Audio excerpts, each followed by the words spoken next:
আসসালামু আলাইকুম গাইস, দেখেন এটা জোয়ারভাটা নদী। এখানে ট্রলারে অনেক কাঠ নিয়ে আসছে সুন্দরবন থেকে।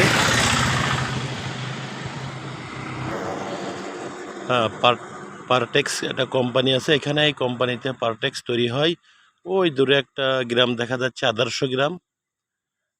আর এখানে কাঠ মজুত করা হয়েছে, দেখেন ওই দূরে দেখা যাচ্ছে অনেক কাঠ মজুত করা। সামনে একটা পারটেক্স কোম্পানি, এটা যাত্রাপুরে অবস্থিত। এটা একটা জোয়ারভাটার নদী, দেখেন কত সুন্দর। অটোমেটিক স্রোত দেখা যাচ্ছে, নদীতে অনেক স্রোত। এখন ভাটা শুরু হয়ে গেছে, নদীতে ভাটা হবে। আবার সন্ধ্যা 7টা-8টার দিকে আবার জোয়ার চলে আসবে। ওই দূরে দেখেন, ওই যে অটোমেটিকলি কাঠ উঠাচ্ছে। সবাইকে ধন্যবাদ। জুম্মা মোবারক।